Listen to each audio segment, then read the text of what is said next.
Welcome, beautiful soul, to a journey of self-discovery and self-love. Today, we're diving into something deeply personal, yet universally important. How to cultivate self-love, embrace your inner worth. In a world that often pulls us in a million directions, it's easy to lose sight of our own value. Compare ourselves to others, chase external validation, or feel we're never quite enough. But here's the truth. You are enough, just as you are. Self-love isn't about arrogance or perfection. It's about recognizing your inherent worth and treating yourself with the same kindness you'd offer a dear friend. In this guide, we'll explore practical steps, mindset shifts, and heartfelt practices to help you nurture a loving relationship with yourself. So, take a deep breath, settle in, and let's begin this transformative journey together. Let's start by understanding what self-love truly means. Self-love is the act of valuing yourself, your thoughts, feelings, and existence without needing external approval. It's about accepting your strengths and flaws, knowing that both make you uniquely you. But why does self-love matter? It's the foundation of a fulfilling life. When you love yourself, you make healthier choices, set boundaries, and attract relationships that honor your worth. So where does self-love begin? It starts with awareness. Pause for a moment and ask yourself, how do I speak to myself when I make a mistake? Do I celebrate my wins, or do I brush them off? Many of us carry inner critics that are far harsher than we'd ever be towards someone else. Self-love invites us to soften that voice, to replace judgment with compassion. Here's a truth to hold on to. Self-love isn't a destination, it's a practice. It's not about feeling perfect every day, but about showing up for yourself, even on the messy days. As you listen, know that every step you take towards self-love is a step toward a life of greater joy, resilience, and authenticity. One of the most powerful ways to cultivate self-love is to rewrite the stories you tell yourself. Your inner narrative shapes how you see yourself and the world. If your mind is filled with thoughts like, I'm not good enough, or I always mess up, it's time to challenge those beliefs. Start by noticing your self-talk. Grab a journal and write down the thoughts that come up when you're feeling low. Don't judge them, just observe. Now ask yourself, would I say this to someone I love? If the answer is no, it's time to rewrite the script. For example, instead of I'm a failure, try I'm learning, and that's okay. This small shift can feel revolutionary. Affirmations are another powerful tool. They're not about pretending everything's perfect, but about planting seeds of kindness in your mind. Try saying, I am worthy of love and respect, or I am doing my best, and that's enough. Speak these words in front of a mirror and let them sink in. Over time, they'll start to feel true. Another practice is to celebrate your wins, no matter how small. Did you get out of bed on a tough day? That's a victory.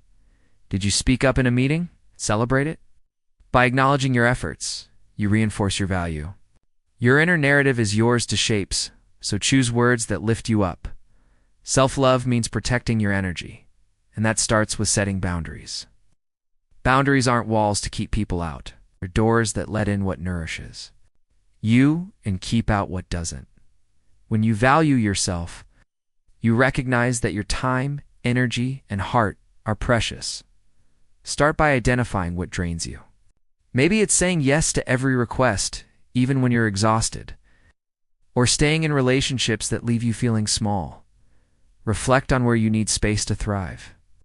Then, practice saying no with kindness. For example, thank you for asking, but I can't take that on right now.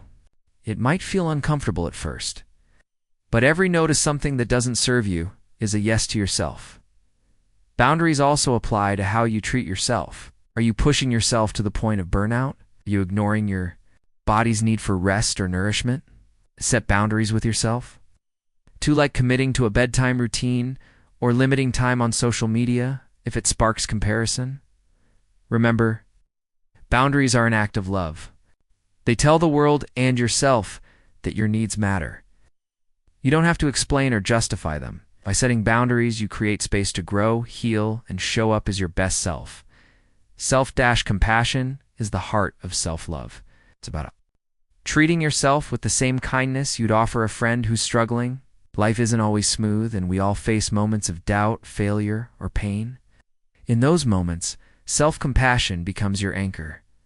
Dr. Kristen Neff, a leading researcher on self-compassion, describes it as having three components: self-kindness, common humanity, and mindfulness. Let's break that down. Self-kindness means speaking to yourself gently, like a loving parent comforting a child.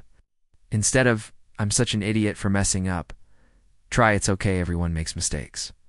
I'll learn from this." Common humanity reminds us that we're not alone in our struggles. Whatever you're feeling, whether it's insecurity, fear, or sadness, is part of being human. You're not broken. You're connected to others through your imperfections.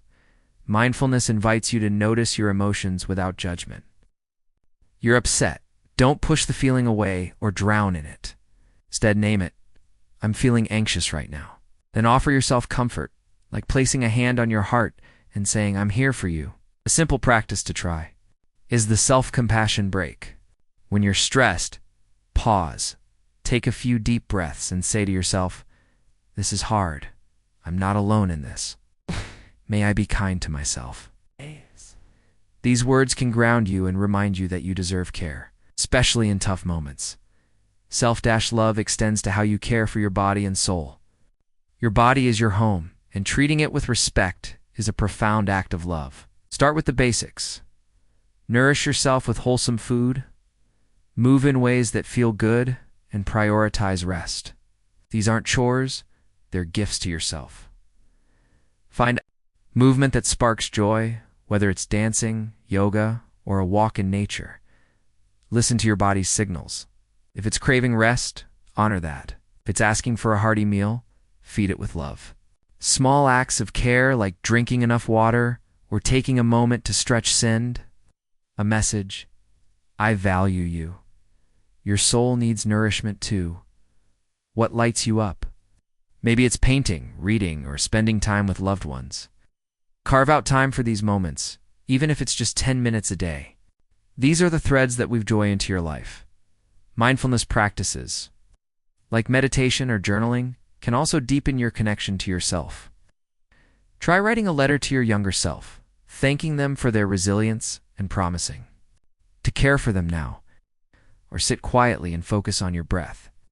Letting your thoughts settle like leaves on a stream, comparison is the thief of self-love. In the age of social media, it's easy to look at someone else's highlight reel and feel like you're falling short. But here's the truth.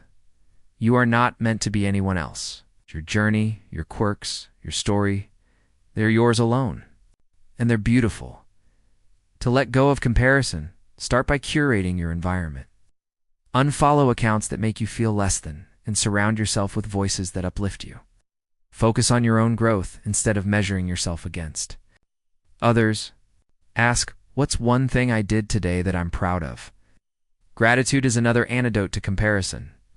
Each day, write down 3 things you appreciate about yourself. They could be as simple as, "I was kind to a stranger," or "I showed up." Today, over time, this practice shifts your focus from what you lack to what you already have. You are enough, exactly as you are. Let go of the need to compare and step into the freedom of being unapologetically you. As we wrap up, remember that cultivating self-love is a lifelong journey. There will be days when you feel on top of the world and days when you doubt yourself. That's okay. What matters is that you keep showing up, keep choosing yourself, and keep practicing. Start small. Pick one practice from today. Maybe it's rewriting a negative thought, setting a boundary, or taking a moment for self-compassion. Build from there. Over time, these small acts will weave a tapestry of self-love that holds you through life's ups and downs. You are worthy of love, not because of what you do or achieve, but because you exist. Let that truth sink in. You don't have to earn your worth, it's already yours. So, go forward with kindness, patience, and courage. Embrace your inner worth and let it shine. Thank you for joining me on this journey. Here's to loving yourself fiercely, every single day. The tone should be warm, conversational, and empathetic, like a trusted friend offering guidance. Pause briefly between sections to let the listener reflect. Emphasize key phrases like "you are enough" and "your worth is inherent" to drive home the message. Use a slower pace for reflective moments and a slightly upbeat tone for empowering sections.